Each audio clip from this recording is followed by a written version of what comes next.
Alright, Alright. well, Happy New Year, partner in advance. tama yan. Ayan. Dapat pa bago mag-New Year, i-unleash. Ano ba? No. Nakakatakot naman yung Unleash unleash. your wild child. No. I mean, Let go muna. Ikuga muna yung... Oo. Mga negativity, mga bad trip sa buhay. Ano pa ba? Mga malas. Hindi, pero... Sige. Mag-isip. Parang ang lalim ng Iniisip ko yung January ko last year eh. Okay. So, kumusta dyan? Ako hindi ko na maalala. Hindi, iniisip ko kung ano bang sinabi ko no, sa pagsisimula ng taon. Okay. Oo. Nagprograma ba tayo nun? O mag-isa ka lang nun? Ang lumalabas lang, talagang ang may hawak ng buhay mo, ang may hawak ng bukas mo, ay hindi ikaw, kundi yung nasa taas. Kasi may mga plano ka, may mga gusto ka, meron ka mga goals. Oo, yes, di ba? Sisulat mo pa yan. New Year's resolutions. May mga admirations ka, pero hindi nagaganap siguro dahil sa totoo yung sinasabi na tao ang nagpaplano, ang Diyos ang nagpapatupad. Parang gano'n. Baka hindi para kasi sa'yo din yun, di ba? Sabi nga nung iba humihingi ka ba ng kotse? Baka po pwedeng unahin mo muna magkaroon ng garahe. Pwede. Kasi baka kaya ayaw kang bigyan ng kotse kasi wala ka namang garahe. In short, kaya hindi natutuloy yung mga plano kasi siguro sinasabi ni Lord, hindi ka pa ready. Hindi ka pa handa. Kasi ang paghingi ng siguro isang blessing, isang bagay, may kaakibat na responsibilidad din kasi yan. 'Di ba? Gusto mo ng isang masayang pamilya. Pero hindi pwede ibibigay lang yan sa'yo tapos automatic magiging masaya kayo. Siyempre, may effort din yan on both you and your partner para maging masaya yung pamilya ninyo, di ba? Tama. Tama ba yung sinasabi ko? Oo. Hindi, tsaka lahat, wala namang tao na pagpapalit ng taon naghahangad ng masama. Lahat tayong hinahangad natin ay mabuti. Maganda, positibo, pagpapasaya, lahat lahat ng ginugusto natin na mas magiging mabuti ang ating bagong taon kumpara sa nakaraan. Pero talagang partner, ang formula ng pagpapala ay ang pagtulong at pagdamay sa iba. Talagang ito siguro marami namang nakasubok na nito. Kasi may nakakausap ako, bakit di kasi ganyan? Parang ang ganit-ganit ng kanyang kapalaran, ang ganit-ganit ng kanyang buhay. Sasagot yung isa, paano namang hindi ikagaganit yan ano yan, sweetik. Alam mo ba yung sweetik? Hindi. Yung palaging gusto ipakabig. Gahaman. Gahaman. Sabi niya. Inuuna ang sarili. Greedy. Sabi niya. Tapos talagang akala mo ay nabili niya na ang buong sangkatauhan. Ang ibig sabihin, hindi na nakakakilala ng kapwa kasi marami na siya ngayong pera. Ay, wow. Yan yung mga dahilan. Yung pala, umangat na sa buhay, di ba? Sabi nila, habang pinagpapala ka, habang pinadadami ang resources mo, dapat lalo kang tumutulong sa iba kasi ginagawa ka lang tagapagpadaloy. Oo. Hindi naman kasi sa'yo yan talaga Yes. di ba? Ang tawag dyan ay stewardship. Ito ay ibinigay sa'yo para pangalagaan, pero hindi mo maaring angkinin yan dahil isa lang po ang nagmamay-ari ng lahat ng bagay dito sa mundo at sa ibabaw nito. Kasi wala talaga tayo may pagmamalaki. Pagkat lahat ito ay magandang trabaho, maayos posisyon, mga posisyon sa trabaho. Malusog diba? na pangangatawan, kung may sasakyan ka, kung may bahay ka, may mga alahas ka. lahat yan kung hindi binigay sa iyo ng poong may kapal, hindi mangyayari yan. At mas maigi nga yung yung mga natin, kaya pala yung mga Chinese na kilala natin, halos lahat naman hindi nawawala sa kanila yung charity. Hindi nawawala sa kanila yung pagtulong. Kasi alam nilang doon sa pagtulong, para ka nagtatanim ng binhi para lalong lumago ang iyong kabuhayan. Tsaka siguro isang point din, nabanggit mo na rin, hindi lang siguro sa Filipino-Chinese community ng mga businessmen. Kasi dito ko sa Pilipinas nakita na hindi magarbo yung mga negosyante. Sila ay simple. Siguro para hindi, alam naman natin, marami kayong pera, mga sir at ma'am. Pero para hindi pansinin, gets mo, na hindi mo kailangan ipangalandakan at ipagyabang. So, maganda rin sigurong ehemplo yun. Hindi lang naman siguro sila, may mga iba ring mga may kaya na hindi mayabang. Ang tunay nga doon na milyonaryo, hindi mo mahahalata. Oo, no? Kala mo, simple lang siya, ordinaryo. Yes. Pero kasi sinasadya nila yon para hindi nga naman pansinin. Hindi nakawan, hindi hut-hutan, hindi kidnapin. Tsaka ano rin sa kanila, para sa kanila, normal lang. Kasi lahat naman pinaghirapan nila Yun din yun Oo, para, wala, tama, sinabi mo sa una, wala kang dapat ipagmalaki. Yes. Diba? So, di mo naman madadala yan kung ikaw ay sa kabilang buhay mo buod ng sinasabi namin the partner, yung akin lagi binabanggit po sa ating health. Kasi paniniwala help natin, as in tulong. Health is wealth, di ba? Sa akin din, kalusugan. Health is wealth. Tumulong ka kung gusto mong lalo kang pagpalain. Yan yung lagi natin pala sinasabi nung nagpo-program tayo ng DZRH Operation Tulong. Health is wealth. Subukan ninyong lalo kayong tumulong kay maliit kay malaki. Lalong parang bumubulak na sinaing ang inyong kabuhayan pagka ginawa niyo. Tsaka iano lang natin na hindi lang yung wealth ibig sabihin nun sa pagtulong, hindi lang yung pagbibigay ng pera po. Hindi lang monetary, yung pagbibigay natin ng oras, ng effort, yung pagtulong natin sa kapwa. Hindi lang siya pagdating sa pera kagaya o financial. Kagaya ng NLEX. Maganda dyan na si Robin. Kumusta na ba ang NLEX ngayon? Meron silang mga portion, may mga assistant sila sa mga motorista. Di ba? Kita mo naman ang segue natin, Ate Josa. Si Robin Ignacio, ang Assistant Vice President for Traffic Operations ng NLEX. Robin, magandang hapon. Happy New Year, Sir Robin. Magandang hapon, Happy New Year din po. Happy New Year. O kumusta ang daloy ng trapiko? Marami na bang dumadaan ngayon sabagat tsak uwi na?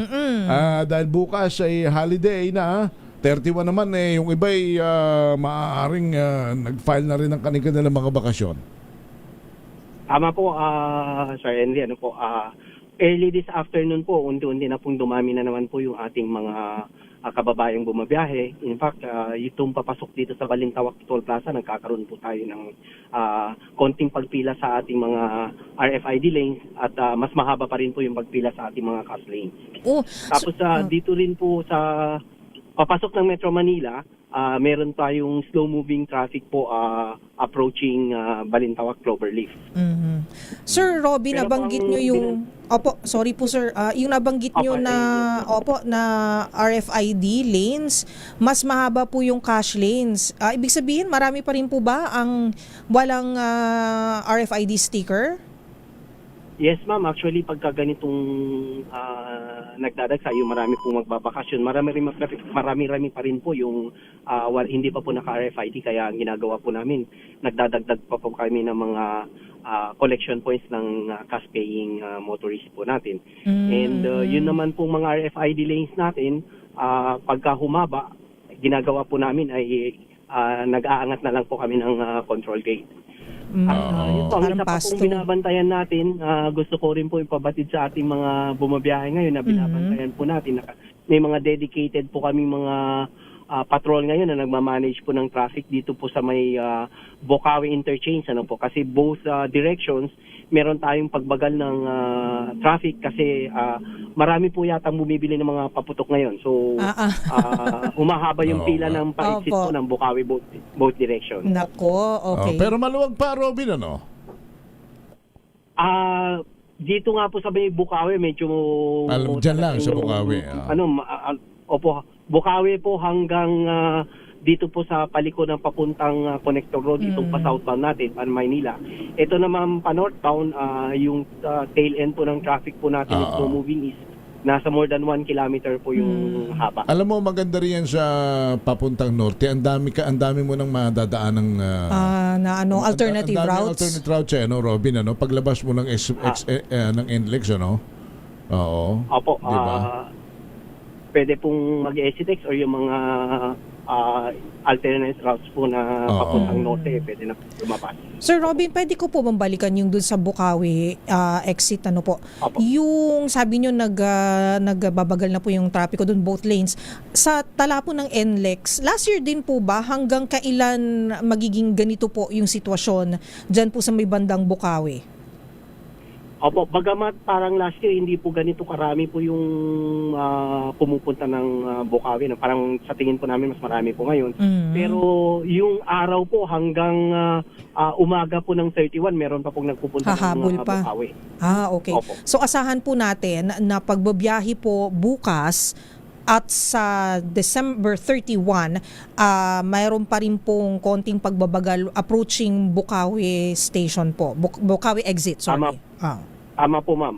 Yun po yung ating na-experience during pong itong patapos ng taon. Yung Bukawi area, meron talagang namimili po ng mga paputok doon. Wala naman na pong ongoing roadworks. Ano? Ito po ay suspended po muna sa kahabaan ng NLEX sa both lanes, Sir Robin?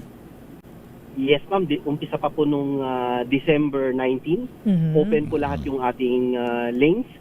Meron lang pong kinumpining medyo malalim na pothole kanina. So, madali lang naman po. Pinasyahan po yun. Opo. Pero generally, open po lahat ating lanes. Basta wala po tayong emergency repair na kailangan gawin. Ito bang mga nakalipas na, alam mo, pinagpapasalamat natin, yung bago magpasko hanggang sa makabalik yung iba from Pasko, wala tayong aksidenteng mga major accident, ano Robin, ano? So far po, yun pong awan ng Panginoon, wala po Kanya tayong nga, major maganda accident. yun. Meron lang po tayong isang aksidente na hindi maganda kahapon. Ano po ito pong pa-exit papuntang Esitex from NLEX. May 4 po na nagkarambola pero masasabi pa rin po naming minor kahit po pumailalim po yung isang mas maliit na sasakyan doon sa pick-up dahil po yung driver nagkaroon lang po ng minor injury. Buti na lang. Yun ang maayos po at nagkaroon din po ng konting pagbagal ng traffic doon pero mabilis din po na nag-normalize yung ating traffic. Siguro tip na lang natin. So far minor pa lang naman po yung mga naitatala nating mga road crash. Siguro tip na lang po natin, Sir Robin, partner, no, sa mga magmamaneho po ay kailangan to maintain speed limit. Not just speed limit, pero yung distansya po, kailangan adequate po yung braking distance. Tama po ba, Sir Robin? 1 o 2 cars away, diba? Yan yata ang rule of thumb niyan. Dapat 2 cars away ka sa sinusundan mo. Kasi mabilis yung takbo ng mga sasakyan sa NLEX, di ba, Sir Robin? Sir, ma'am, at least 2 cars away, pero kung siguro mga naka 100 kph na po kayo, the more na medyo hahabaan po yung distance para kung ano man po yung mangyari doon sa sinusundan, makakaiwas pa o makakapag-break pa po. Tama po kayo. Pero yun nga po yung nangyari doon sa aksidente na na-experience natin o na-monitor natin kahapon. Pero alam mo, siguro kung maigi yung payo ng iba, Robin and partner, ano, pag bibiyahe ka, planuhin mo talaga yung oras na kinakailangang naandun ka at mag-adjust ka kasi kung may hinahabol kang oras, naturalmente talagang mabilis kang sagasa ka eh. Pero kung wala kang hinahabol na oras, I think yung 80, ako, ano yun eh, hayahay na takbo yung 80 yes, Di ba? 80-90. Medyo relax na yun. Oo. Tapos stay ka lang doon sa lane mo. Huwag ka lang doon sa speed. Fast lane. Fast lane. 'Di ba? Tapos tama po. Pag ikaw na may hinahabol na oras, talagang dapat aagahan mo ang alis. Yes, para hindi ka nagmamadali kasi sa pagmamadali doon nagmumula minsan ang aksidente, Robin, ano? Tama po, sir. Napakaganda po yung obserbasyon nyo at yung advice po ninyo. So, dapat po nakaplano po talaga yung pagbiyahe. Tapos ako talaga, partner, pag uuwi ako ng South, ay hindi bali nang makatatlong tulog ako sa gasolinahan.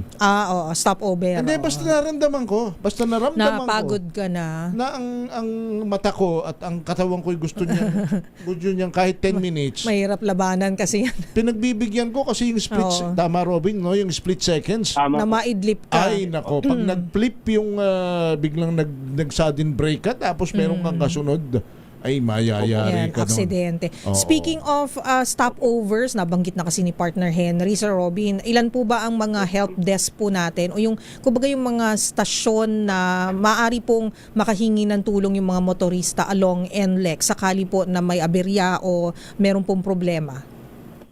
Opo, unang-una po, meron po tayong, kung hindi ako nagkakamali, mga 9 na gasoline station along NLEX at meron pong 2, 3 pala, yung isa pa po doon sa Subic, dito sa may Esitec. So, pwede po silang pumasok at huminto kung meron po silang at tumawag lang po sa 135,000 at agad po silang padadalhan ng ng assistance. Meron din po tayong mga emergency parking po na pwede nilang hintuan pagka meron po silang naramdamang problema ng kanilang mga sasakyan. At yun po. Sa mas marami po naming umiikot ngayon ng mga patrol, mas malamang makita po sila. Opo. Kung hindi man, makikita rin po sila sa may mga camera monitoring namin. Pero kung hindi talaga sila nakita kaagad, pwede po lang po silang tumawag nga po sa 135,000 para mapadala na. 135,000. And yung emergency anong tawag doon? Mga emergency bay po, hindi po pwedeng matulog doon sir. Ano lang, temporary lang nahihinto doon kung sakaling may aberya. Opo. Mas mainam po siguro nga yung advice po ninyo kanina na kung talaga inaantok, doon na lang po sila sa mga gas station. Oo nga. Opo, medyo unsafe pa rin po yung sila ay matulog doon sa emergency parking po natin. Alam mo, Robin, bigla ko tuloy naisip, no? Parang magandang negosyo sa mga superhead dyan, sa mga ganyan expressway, yung napping area. Yung di ba yung titigil ka ng 15 minutes, magbabayad ka ng 60 pesos sa isang reclining chair na di aircon, na may soothing music. Kaysa doon sa loob ng kotse ka na umiidlip na buhay ang aircon. Di ba? Idle yung sasakyan pero ang lakas ng aircon. Delikado rin yata daw sa health yun, sabi ng mga doktor, hindi ako nagkakamali O yung mga nagnenegosyo na, may tip kayo sa 2026. Kontakin nyo na si Robin kung paano kayo magkakaroon ng bakanting baka meron silang space for rent dyan. Kasi naintindihan natin, Sir Robin, na although magandang pit stop po yung mga gas stations po natin, very busy po yan. In and out yung mga sasakyan, mga kainan, kakain yung mga motorista doon, magsi-CR, bibili po ng kung ano man po mga kailangan nila sa biyahe. So, hindi po kayo talaga makapagpahinga doon ng relax. Malay mo, Robin, si Mr. Ramon ang kasi naglagay na ng mga Mr. Donut at kung ano-ano pa sa Petron. Parang hindi yata kay Ramon ang yung Petron? Petron yung sa kanila. Petron, di ba? Yung mga Petron. Malay mo, lagyan niya na rin ng Sleeping Beauty. Yung kanyang, ang title nung kanyang, di ba? Ang title nung kanyang tulugan ay Sleeping Beauty Area. Paano naman daw yung mga gwapo? Beauty na rin yun. Ayan. So Robin, siguro huli na lang po on my part. Teka muna, yung speed limit, tuloy-tuloy baka magkaalimutan. Opo. Yung speed limit pa rin po natin para sa mga class 1 vehicle hanggang 100 kph pa rin po tayo. Mabilis na nga yun and buses hanggang 80 lang po yung maximum speed po nila. Ayun. So Robby, siguro may mga nagtatanong lang, sa susunod ba na taon may expected po ba na increase sa ating mga toll fees? Ang pagkakaalam ko, itong coming year meron pong scheduled review po ng toll fee pero wala pa po tayong final dahil ito po ay pinag-usapan po with TRB po. Okay, so constant naman po yung review. Opo, every 2 years po yung nakalagay po sa contract. Robin, last on my part, mga ilan ng sasakyan ang dumaan na palabas ng Metro Manila? Palabas ng Opo, North? Yun pong inaasahan natin na yung daily average po natin mula po nung December 19 na tataas ng 5% ay maaaring nandun po. Pero of course, yun pong mga peak hours, talagang malayong mataas po yung volume, lalo-lalo na pang mga ganitong hapon, sir. Alright. Okay. So, Happy New Year. And, Happy New Year, Sir Robin. Sana ay ma-achieve natin yung zero accident, Oo, sa... Opo, kung hindi man po talagang kung yung wala po sanang nasasaktan para mas maganda pa rin po kahit anong ano. Kaya dapat po nakahanda po sana yung mga magdadrive po talaga at saka yung kanilang sasakyan. Siguro Sir Robin, ano na Happy lang, New Year din po. short message na lang po o reminder sa lahat ng mga motorista na dadaan dyan ng NLEX. Opo, yun nga po, unang-una po talaga yung ating panawagan ay bago bumiyahe, kagaya na nabanggit po ninyo kanina, sana po nakahanda ng maayos yung ating mga motorista. Sana po sila ay nakapag-check ng nasa tamang kondisyon yung kanilang mga sasakyan at ganun din po yung magdadrive. Sana may sapat na pahinga, nasa tamang kondisyon at lalong-lalong hindi po sana nakainom ito. At yun po, kung hindi man po sila nakita kaagad ng aming mga tao o yung aming monitoring, pwede lang po silang tumawag sa 135,000. At gusto ko na rin po idagdag na pangalawang implementation na po namin kasi nag-implement na po kami nung Pasko. Starting 10 p.m. po bukas, December 31 pa po. December 31, 10 p.m. hanggang 6 a.m. Implement po ulit tayo ng free toll-free. Ayan. Wow! Oo. Ayan, ang pamasko at pabagong taon ng NLEX. Alright. Ninong Robin. Pangilinan. Ninong Pangilinan, Ninong Robin. Robin, salamat ha. Thank you. Thank you po, Sir Maraming Robin. salamat po at Happy New Year. Happy New Year po ulit sa inyo. Si Robin Ignacio, Assistant Vice President for Traffic Operations ng NLEX. Si Ninong Manny Pangilinan at si Ninong Robin Ignacio. Ayan, sige. Maganda yung idea mo, Oo, partner, kasi Napping, anong bang tawag napping doon? area. Napping areas. di ba? Mamaya, aircon yan, tapos may tsaa, may soothing music. Baka, Diba? baka hindi na umalis yung mag-nap doon, matulog na lang doon. At least partner. Kasi Nakapagpahinga talaga. Ako talagang pag tumutulog ako sa sasakyan masakit sa katawan pagkatapos. Hindi nakakapagpahinga ka ng maayos kasi. Hindi ka naman pwedeng matulog ng unang-una, siyempre, kung wala kang aircon, bubuksan mo bintana mo. Ay, ingay nun. Hindi, tsaka mainit. Tsaka, hindi mo alam, mamaya, bigla ka na lang, alam mo na. May mga kawatan sa paligid. Oo. So, yung mga nakikinig sa ating mga negosyante, explore ninyo yan. Hindi na ako hihingi ng royalty sa inyo. Basta matulungan lang natin yung mga motorista. For the good of the motorists and the travelers. Di ba kung halimbawa sa isang gas station, meron diyang napping area na mga, yung parang, yung mga reclining chair lang. Oo, hindi, akala ko yung gusto mo yung talagang bed na double deck, na pamakahiga talaga. Huwag naman. Kasi baka makatulog naman na ng dire-diretso. Baka iniintay na sa bahay. Kaya nakatulog. Naghihilik na pala. Hindi ba? Napasarap. Magandang reclining chair na may massage. Ay, taray. At saka ano rin, para pag tumulog, kabitan ninyo ng yung parang anong tawag doon, yung pang BP.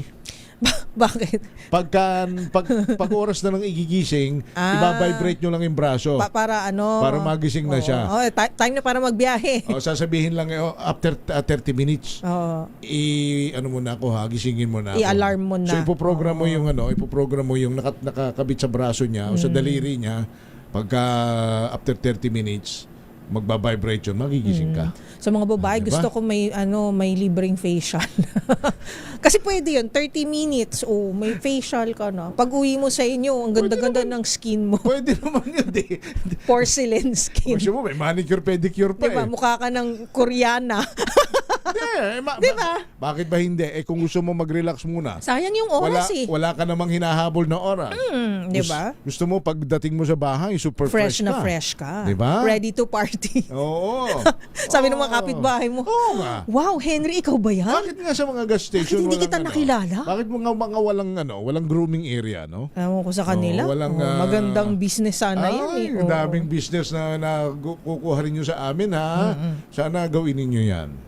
Ako, palagay ko kikita yan, yung napping area with massage or with manicure, pedicure, with the facial. Alam mo kasi, ang mga tao, mas gusto nila na pinapamper na lang nila yung sarili nila. Kaysa bumili sila ng mga kung ano-ano sa gas station na may mga tindahan doon. Although okay din naman, may mga pasalubong, pero pagkain, kailangan yun. Pero yung mga shopping, parang mas maganda yung na lang. Papamper mo yung sarili mo. Lalo kung long drive.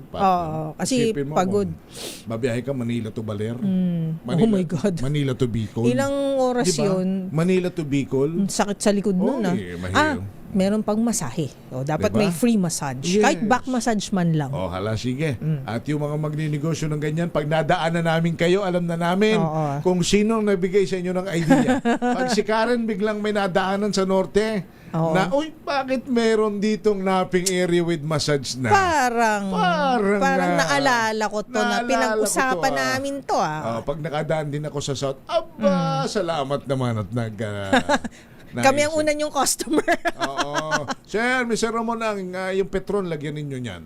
Ha? Sa T-Plex ba? Ang I don't know. Basta yung mga Petron. sa kanila yun yung T-Plex Oo, yata. tsaka, T-Plex nag-iisa lang ang Petron. Nag-isang Petron doon papunta sa north, papunta sa south. Ganda. Nag-iisa. Sige. At ito pa, yun, actually, kaya ho namin nabanggit ni partner yun.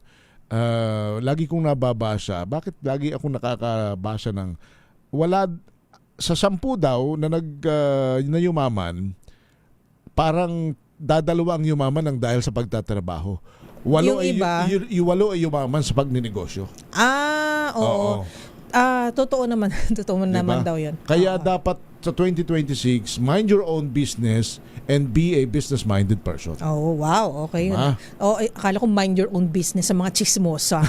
Hindi. Oo. Tama rin. Tapusin na ninyo pakikialam sa buhay ng may buhay. Pakialaman nyo na yung buhay nyo. Kung ang buhay naman ninyo, dapat muna ninyo pakialaman. Oo, pero totoo yan, partner. Marami din akong naririnig na ganyan na walang yumayaman kapag, tayo, mga empleyado tayo. No? Pero kung gusto mo na may extra na pagkakakitaan, pwede ka namang magnegosyo on the side, di ba? Sige. So, magnegosyo tayo at tumulong sa iba para lalo tayong guminhaw. Balansyado! 606, babalik po kami. Ako si Henry Uri. At ako po si Miss O, Miss Karen Oyo. Balansyado!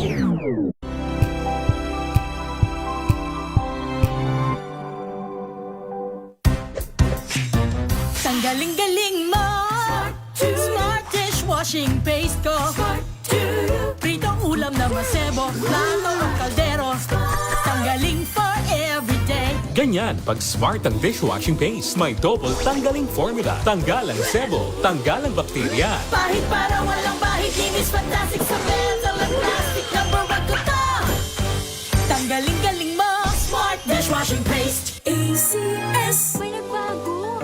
May arte. May budget.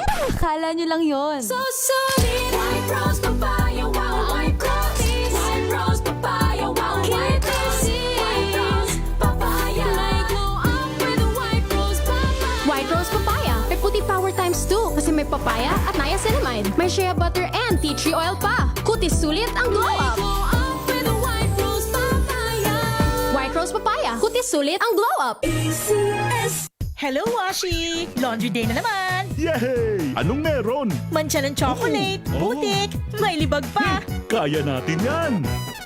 With Pride Washing Machine Detergent, may triple stain-away formula. Tanggalang makapit, madikit, at malupit na dumit mancha. Kaya easy-easy ang labada. Mula noon hanggang ngayon! All you need is pride All you need is pride ACS Bata pa lang ako, nakapokus na ako sa pagsasaka. Alam kong dito ako may pag-asang umasenso. Pero sa hirap ng buhay, muntikan nang di umusbong ang mga pangarap ko. Mabuti na lang, merong maasahang kaagapay sa pag-asenso. Madali lang mag-apply, malit pa ang interes. Kaya ngayon, ang mga binhing itinanim ko, unti-unti nang nagbunga. Panigurado, may anihing magandang kinabukasan ang ating mga susunod na henerasyon. Gaya ni Ginoong Giordani Cara, 2024 Land Bank Ulirang Magsasaka Awardee. Kaya mo ring pagyamanin ang iyong agribusiness sa tulong ng Land Bank AgriSenso Plus. Ang Land Bank AgriSenso Plus ay programang pautang ng Land Bank para sa mga magsasaka, mangingisda, SMEs at korporasyong nakapokus sa agrikultura. Land Bank AgriSenso Plus, kaagapay sa pag-asenso. Para sa karagdagang detalye, bumisita sa pinakamalapit na Land Bank Lending Center sa inyong lugar. Wow, ang saya. Isang barangay na labada, puro mancha pa. Goodbye, pahinga. Mommy, isang laba lang yan sa Pride Bar Blue. May powerful stain-away enzymes na malupit sa dumit mancha. At di masakit sa kamay. Isang laba lang yan. Hello, pahinga! Hello, Pride Audio. ACS. Jiggy Manikad po. Bilang isang broadcaster, mahalaga sa akin ng tamang impormasyon sa lahat ng bagay, kahit sa kape, mapanuri ako. Kaya dito ako susubukan ng MX3 Coffee. Ito'y low acid, cholesterol free, at may vitamin C plus calcium. Sigurado ako sa MX3 Coffee. Dito ako bilib.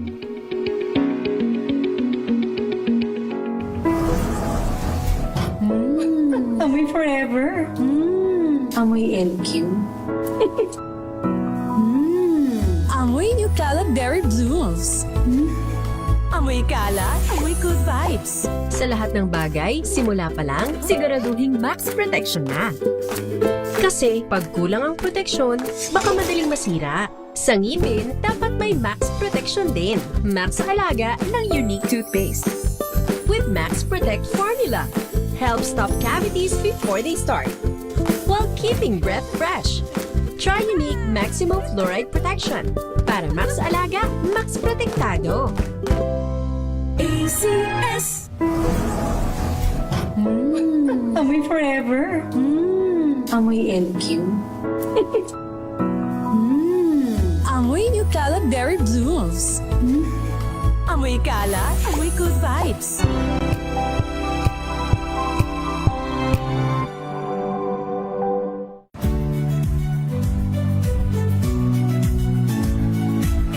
Maganda. Wala ko Independence Day. Hindi naman, pero bukas partner, paggunita ng Rizal Day. kamatayan ayan Ni ni Gat Jose Rizal. Oo. Rizal Day tomorrow. Oo nga, ang ating pambansang bayani na si Gat Jose Rizal. Balansyado!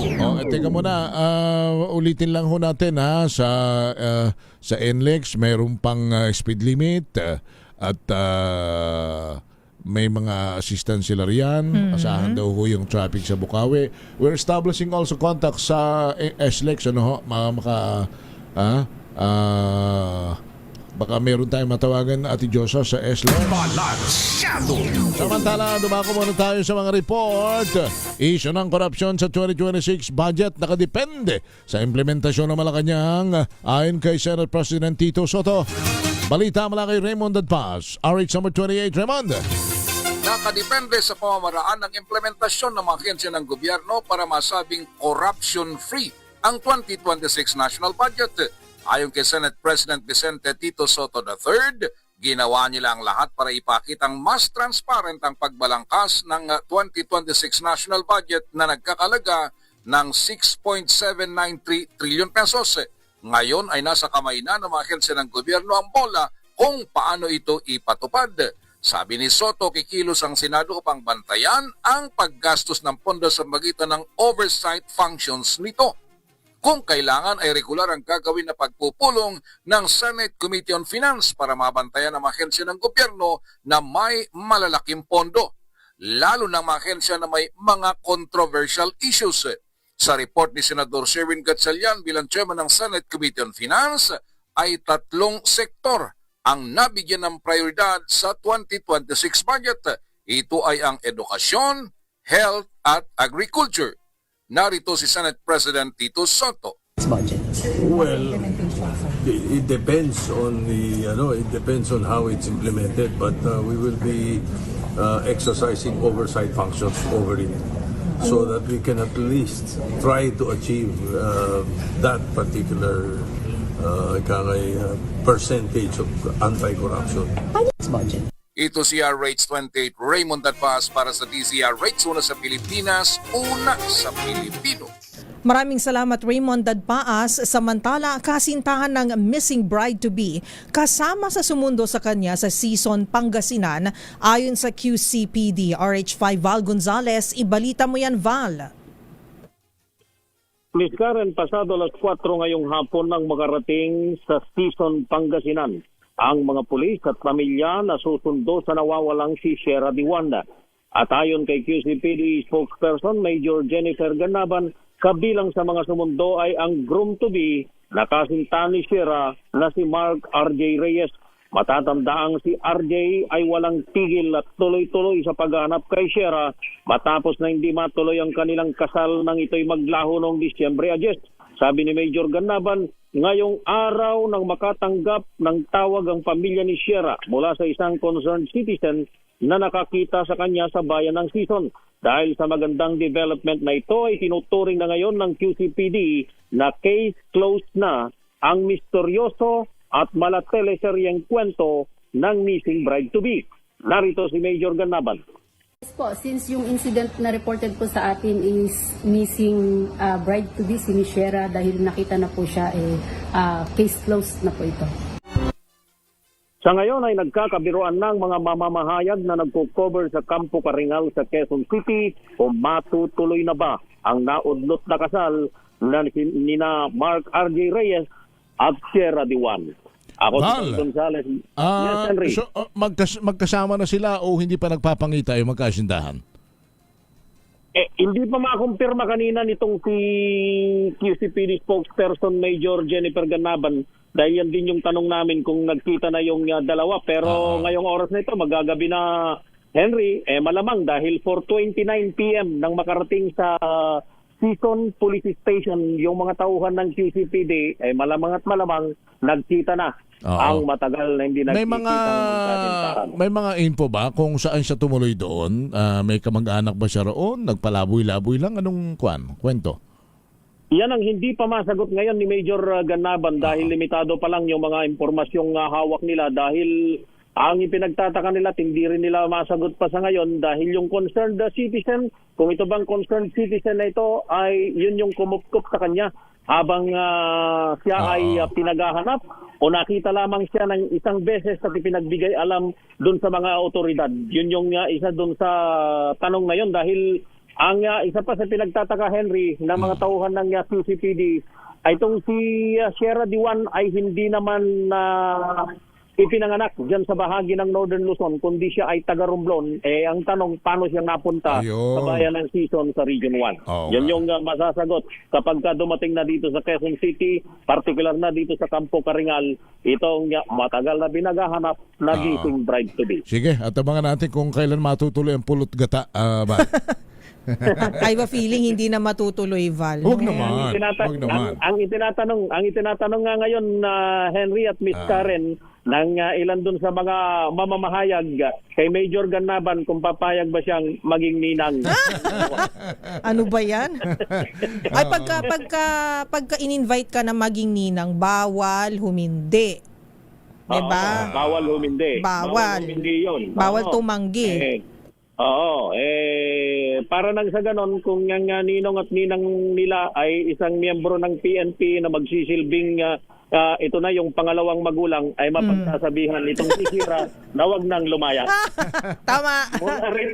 Mula rito sa Campo Caringal. Ako si Val Gonzales, Desiree, una sa Pilipinas, una sa Pilipino. Alright, thank you, Val. So hindi natin alam talaga yung rason pa. Ayaw pang isiwalat. Saka huwag tayong judgmental. Yun ang ating hinihiling naman sa ating mga kababayan. Hindi naman sa kayo pinangungunahan ko. Bawat tao kasi may pinagdadaanan na hindi natin alam. Bawat tao may suliraning kanya-kanyang dinadala. Hindi naman natin alam marahil kung ano ang punot dulo nito. Kung kung ano yung rason, no? Ba't bigla siyang naglaho? Ang mahalaga ay nakita siyang buhay, makakasama na uli ang kanyang nobyo, ang kanyang mga magulang, at ipagdasal natin kung ano man ang kanilang mga pinagdadaanan ay malampasan nila ito ng mapayapa. Alam mo, yung kanyang fiancé, yung lalaki, nakita ko lang naman sa social media na meron siyang statement, sinabi niya na ang importante sa kanya, kahit daw wag na siyang mag-text yung babae sa kanya, basta mag-text lang doon siya sa mama, sa papa niya, malaman nila na ligtas siya, na okay siya, okay na rin daw siya. Kaya daw niyang mag-let go. At grabe naman. Kayong mga ining at mga tutoy, galing sa inyong tatay, wag kayo kasing papasok sa mga ganyang relasyon talaga nang hindi kayo handa.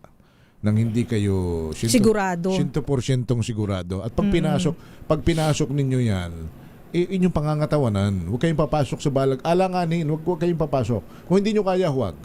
Yun kung hindi kayo talaga sigurado, deserve ng mga tao sa paligid na malaman din. Sabihin mo na, bago mahuli yung lahat, alam mo yun, maging totoo ka na lang sa sarili mo. Pero bago ninyo dayain ng iba, huwag niyong dayain ang inyong sarili. Correct. Maging mahirap dayain ang sarili. Yes, maging makatotohanan muna kayo sa inyong sarili. Hindi nyo kakayanin na habang buhay na dinadaya ninyo ang inyong sarili.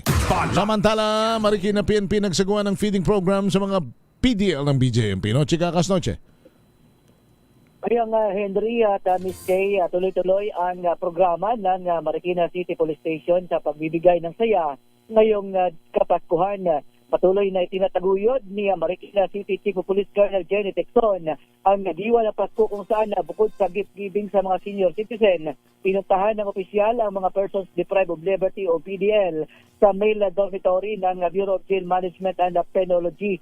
Nasa 300 PDL na kalalakihan ang pinakain sa ilalim ng feeding program na isinagawa sa 5th floor ng BGMP Male Dormitory, Justice Hall Building sa Barangay Santa Elena sa lungsod. Katuwang ni Colonel Tecson, mga tauhan ang Arms Corps sa pangunguna naman ni Gina Maria ang angkop kung saan ipinamahagi ang mga food packs. Sabi ni Tecson, ang aktibidad ay naglalayong isulong ang tulong ng makatao, palakasin ang ugnayan ng pulisya at komunidad, itaas ang moral ng mga PDL, kaya ang madama ang tunay na diwa ng Pasko. Arit sa 27, natiras DZRH, una sa Pilipinas, una sa Pilipinas. Maraming salamat, Noche Kaka. Samantala, libo-libong iligal na paputok na nakumpiska sa gitnang Luzon na uwinasak ng PNP ngayong araw. RH37, Danny Kumilang, ibalita mo yan, Danny. Winasak ng Police Regional Office 3 ang libu-libong illegal na paputok at mga pyrotechnic device na nakumpiska sa iba't ibang panig ng gitnang Luzon. Bilang bahagi ito ng pinaigting na hakbang sa kaligtasan ng publiko bago ang pagsalubong ng bagong taon. Isinagawa ang seremonyal na pagsira nitong Disyembre 29 sa Camp Oliva City of San Fernando, Pampanga, katuang ang Bureau of Fire Protection. Kabilang sa mga sinirang ipinagbabawal na puputok, Amboga, Kuitis, Goodbye Philippines, Lolo, Thunder, Plapla, Tuna, Judas Belt at Giant Whistle Bomb na nagkakahalaga ito ng mahigit sa ₱250,000. Ayon dito kay Police Brigade General Ponce Roelio Piñones Jr., Regional Director ng Pro-3, layunin ng aktibidad na maiwasan ang aksidente at mapanatili ang kaayusan alinsunod sa PNP Protect the People, Pursue Peace and Order at Promote Professionalism habang hinihikayat ang publiko na salubungin ang bagong taon ng ligtas at huwag gagamit ng makakapinsala. Danny Kumilang, RH37, DZRH, una sa Pilipinas, una sa Pilipino. Thank you, Danny. Samantala, ceremonial distraction sa mga maiingay na tambutso at mga nakumpiskang boga at ipinagbabawal na paputok isinagawa ng pulisya sa Kalasyaw sa Pangasinan. RH38, Freddy Fajardo. Freddy. Pinangunahan ni Kalasyaw Chief of Police Lieutenant Colonel Ferdinand Lopez ang isinagawang ceremonial distraction ng mga maiingay na tambutso ng motorsiklo na kanilang nakumpiska at pinasagasaan sa bulldozer. Ganon din ang mga pagsira sa pinagbabawal na uri ng mga firecrackers at boga na sinaksihan nila Honorable Kyle Arthur Gaspar, Acting Municipal Mayor, at Honorable Elias Villanueva, Chairman ng Committee on Peace and Order. Dumalo rin sa okasyon ang personnel ng Municipal Disaster Risk Reduction and Management Office sa pangunguna ni Mr. Freddy Villacruz kasama mga personnel ng Public Safety and Order Office at ODA members. Ayon kay Lieutenant Colonel Lopez, ang ginawa nilang ceremonial distraction ay patunay na seryoso silang ipinatutupad ng batas upang matiyak ang payapa at ligtas na pagsalubong sa bagong taon ng 2026. Nagbabala din si Lopez sa mga magtatangkapang magtinda ng mga uri ng paputok na ipinagbabawal na hindi sila magsasawang kumpiskahin. Ganon din ang magtitinda ng anumang uri ng firecrackers na walang permit ay tsak na kanilang huhulihin at posibleng maharap pa sila sa kaukulang kaso. Mula sa Action Radio Pangasinan, ito si Freddy Fajardo, RH38, nag-uulat para sa DZRH, una sa Pilipinas, una sa Pilipinas. Maraming salamat, Freddy Fajardo. Samantala, isa patay, 27 sugatan sa pagbaliktad ng travel tour bus sa Infanta, Quezon. Ako, RH33, Benji Antioquia. Ibalita mo yan, Benji. Baliktad ang isang tourist bus na makaraang mawalan umano ng preno habang sakay ang 29 pasahero na naging o sa bahagi ng Infanta Quezon ay nagresulta sa pagkamatay ng isa sa mga pasahero nito at pagkasugat naman ng 27 pasahero. Ayon sa report ng pulisya, binabagtas ang kahabaan ng Marilaki Highway patungo sa Infanta Quezon nung maganap ang nasabing aksidente sa nasabing lugar dahil sa madulas na daan at pangalawa sinasabi sa report na nawalan umano ito ng preno at matapos bumaliktad ang nasabing bus ay sugatan ang 27 pasahero na dinala naman sa iba't ibang mga pagamutan sa bahagi ng Reyna area at magpahanggang ngayon ay kasalukuyang ginagamot sa iba't ibang mga hospital sa Infanta at Real Quezon. So yan ang update mula dito sa lalawigan ng Quezon. Ito si Bendancio ka nagulat para sa DCRH, una sa Pilipinas, una sa Pilipinas. Thank you, Benji. Samantala, isang patay, 5 rin ang sugatan matapos mahulog naman sa bangin ng isang SUV sa Bontoc Mountain Province. RH number 41, Romy Gonzalez. Romy? Isang patay, samantalang nasugatan naman ang 5 iba pa matapos mahulog sa bangis ang Mitsubishi Montero sa Bontoc Mainit Provincial Road sa Sitio Arate, Ginaang Bontoc Mountain Province. Nangyari insidente dakong alas 8:30 kagabi, Disyembre 28, nang mahulog na itong Mitsubishi Montero na may plakang NBA 4820 sa isang 20 metrong palayang. Ang driver ng naturang sasakyan na si Cherilina Geston Dalilis, 53 anyos ng Bayabas, Picola, Trinidad, Benguet, ay wala ng pulso ng madatnan ng mga rescue team at siya ay diniklarang dead on the site ni Municipal Health Officer Dr. Diga K. Gomez dahil sa traumatic head injury secondary to motor vehicle accident. Ang iba pang mga pasahero na sina Eunice Geston Andaya, Yonart Geston Andaya, Justina Geston Dalilis, Clitter Geston Andaya at Ken Shane Kewan ay naiahon mula sa naturang wreckage at isinugod sa Bontoc General Hospital. Samantala, ay bago nito ay nakatanggap itong Bontoc Emergency Operations Center ng distress call mula sa Bontoc Municipal Police Station na nagkaroon ng naturang aksidente sa naturang lugar kung kaya tumulak kaagad ang kanilang mga personnel sa naturang lugar. Sa ngayon ay patuloy na ginagawa ng investigasyon ng pulisya kung ano talaga ang naging sanhi ng naturang trahedya. Ito si RH41 Romy Gonzalez para sa DZRH. Una sa Pilipinas, una sa Pilipinas. Maraming salamat, Romy Gonzalez. Samantala, top 2 wanted person sa Northern Samar inaresto dahil sa paglabag sa Anti-Photo and Video Voyeurism Act. RH34 Jane Galit Bantayan, ibalita mo yan, Jane.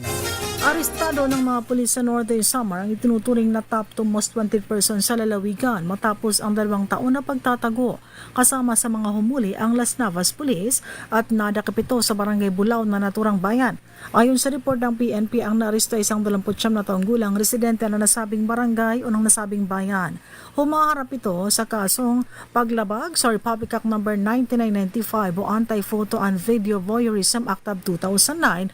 Ito ang pagkukuha o pagre-record o pagpapakalat ng mga litrato o video na isang pribadong gawain lalo na ang sexual na aktibidad o mga bahagi ng katawan ng walang pahintulot ng tao.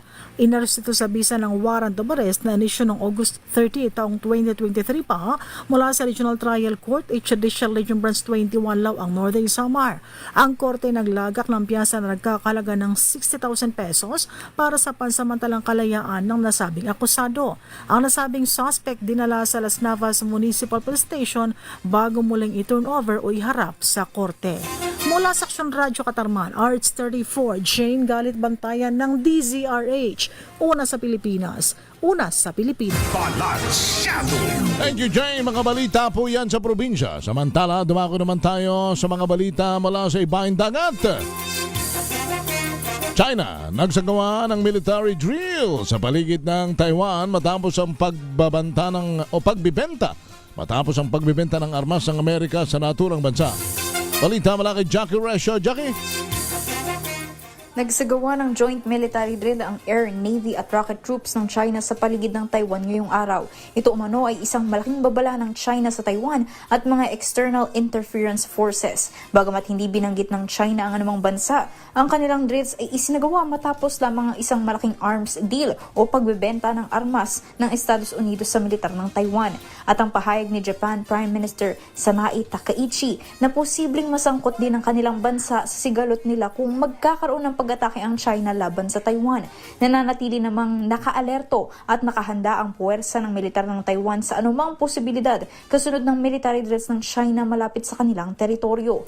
Ayon sa Taiwan Defense Ministry, patunay lamang ang military drills na agresibo at destroyer of peace ang China.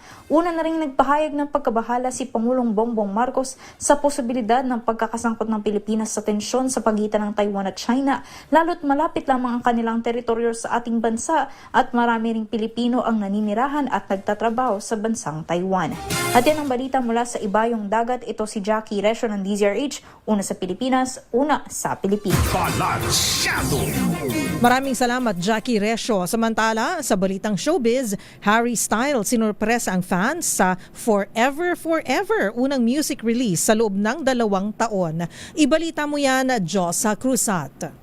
Nagbigay ng sorpresa si Harry Styles sa kanyang mga tagahanga bago matapos ang 2025. Ito ay matapos niyang maglabas ng isang video sa YouTube na siyang unang music-related release niya makalipas ang halos 2 taon.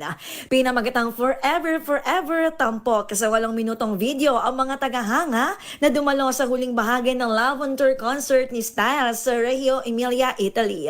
Sa kalagitnaan ng video, lumabas ang singer sa entablado, suot ang isang gold sequined outfit at sinabi sa Italian ang linyang "I wrote this song for you" bago magtanghal ng isang non-lyrical musical composition. Nagpasalamat si Harry sa kanyang fans at nagtapos ang video sa isang malawak na nakuha ng audience kasabay ng mensaheng "We belong together". Umani agad ng atensyon ng video matapos pumalo sa halos 3 milyong views sa YouTube. Ito si Josa Cruzat nag-uulat para sa DZRH, una sa Pilipinas, una sa Pilipino. Thank you, Joshua. Ano ba mga kanta ni Harry Styles? Naku, pasensya na Ako kayo. hindi ako familiar. Pero kasi member ng One Direction yan eh. Kung naabutan mo ang One Direction, sila yan. Oo. Baka yan ang kumanta ng ano ano ba yun, partner? Yung... Josa, pakitype nga yung mga songs dito. Hindi namin alam ni Ka Henry. Ni Harry Styles. Kasi yung mga ano ba mga naabutan mong kanta? Ano na ako, partner eh. Ano mo naman tayo? Yung mga tinitira mo sa video, okay? Hindi eh. Kailan ba tayo tumigil ng pagpapatugtog? Bilang DJ. Kailan ka ba? 2000? Kailan ka ba last na naging DJ sa RN? Ano ako eh. Hubastang ako eh. Tagal na. Hindi na ba yun? Yung hubastang. Oh my gosh. Ang tagal na. Early 2000s. Pasok pa naman tayo sa 2000s, partner. Ganun eh, di ba? Yung mga alternative rock ang tawag dyan. Mga Linkin Park, mga ganun, di ba? Ang huli kong... mga Creed. Yeah. Mga pang mga rockista. You'll always be my baby. Diba? Mga ganun pa yan. Tapos syempre, yung mga bago-bago pa tayo nun, mga boy bands. Diba? Mga Backstreet Boys, mga ano. Wala, hindi na. Ano yung Harry Style? Just like ano yan? Tingnan nga natin. Parang yun yata yun, di ba yun? Pero kasi, familiar tayo dyan, I'm sure. Kantang lasing na ako riyan. Pagka hindi ko na alam yan eh. Ano ba yung mga songs niya? Kasi nag-solo na siya. Final show ba yun? Final show ba ang title na? Ang naalala ko ito yung What Makes You Beautiful. Yun lang talaga yung naalala ko. Kasi yun talagang sumikat nila eh. Pero One Direction pa nga lang sila nun, di ba? So grupo pa sila. Oo. What makes you beautiful? Hindi kaya maano tayo nito? Parinig natin. Hindi, kinakanta lang. Ayan, nag-google na si Joshua. Sige na, paalam na kami, Joshua. Ito na. Piniplay ko na eh. Alam mo to. Sign of the times. Oo nga. Ayan o. Hindi mo naalala to. Ayan ba yan? Harry Styles ba yan? Pero One Direction to eh. Sige na, Harry. Good luck. Bakit ba pinagdedebatehan natin si Harry Styles? Move on na nga tayo. Hindi lang, parang para sa next... Para kasing naramdaman namin. Parang We are... Titos-titos na talaga kami. Oh, I'm not gonna say old My gosh. The old DJs. Abangan nyo kami ni Karen sa FM sa 2026. Ay, oh my gosh. Baka naman. Ano ba ang natin, programming natin dyan? Baka man may hiring pa kayo riyan. Classic sa papatugtog sa atin. Pucha. Sumayin nyo na kalipunan ng mga balita sa Balansyado ngayong pong araw na ito na ng Lunes. Oy, 29 na ha. Kailangan tulog na lang at bagong taon. Lagi ninyong tatandaan, sige na, iuulitin namin yung aming sinasabi ni partner Karen. Para kayo ay lalong swertein at pagpalain, health is wealth. Pagyamanin po natin ang ating sarili sa pagtulong sa ating kapwa. Susunod na, partner, ang DZRH Usapang Legal sa Attorney Cam, ang inyong mga kasama. At I think kasama rin si Justice Thea Pecho Corpus. Ang kanilang topic, ano ang edad ng compulsory retirement? Yan ang pag-uusapan nila. At ako po si Miss O, Miss Karen Oyon. Bye!